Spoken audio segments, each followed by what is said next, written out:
Hello, my name is Tracey Ferguson, and this is my introduction for the EDL 631 Law and Policy in Higher Education for second summer session 2014. This summer so far, I have been planning for a freshman transition program that we have. It starts on August the 4th through the 7th. It's a program we have at my high school for the rising freshmen to try to get them acclimated to high school life and to the new campus that they'll be entering. Starting tomorrow, I'll be going to a leadership conference in Asheville, North Carolina. I'll have to go to the High Schools that Work conference in Nashville, Tennessee in July, and then after that, I have a Gear Up conference in Washington, D.C. Actually, this time last summer, I was in Japan with the international internship with Dr. Walker. We had a great time. Was planning on going to Europe this summer, but some friends of mine said that if we waited the next summer that they would go with us. So next summer, hopefully, I'll be in Europe and writing my dissertation. This is a picture of me. I actually hold a BS in Business Administration, which I received from UNC Pembroke. I have a master's in teaching in business education from East Carolina University. I have a master's in school administration from UNC Pembroke.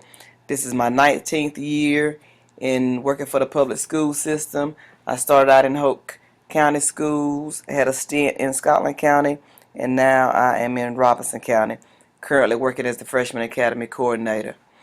I'm married. I have one daughter. She's 22 years old. She has a bachelor's from North Carolina A&T in journalism, and she's currently working on her master's in English education, still at North Carolina A&T. My aspirations are to work for the Federal Department of Education in Washington, D.C., and retire at a beach somewhere and travel. The topic that I selected for the state policy issue is vocational and technical education. And that policy involves, because many of the careers that they have today actually require more than a high school diploma, but some of them require less than a bachelor's degree.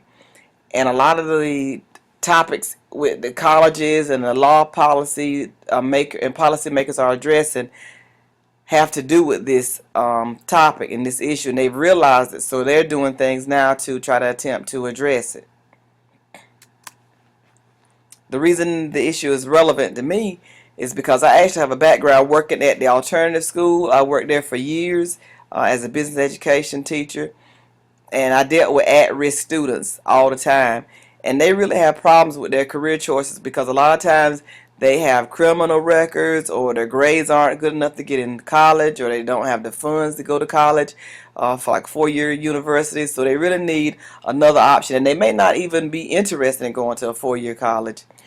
Another reason I'm so interested in is because I also have a CTE background. I worked as a special populations coordinator at one point in time, and I know about the career clusters, and I worked a lot with the local employers, and a lot of them are working for looking for students that have been trained with some specific trade.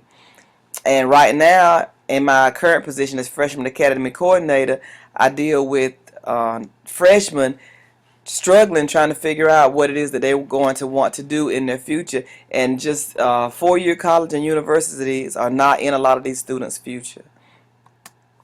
And my conclusion is I'd like to be a part of the solution, not a part of the problem, and I'd like to try to help advocate for vocational and technical education programs in our area, in my area, because we don't have a lot of those. All right, thank you.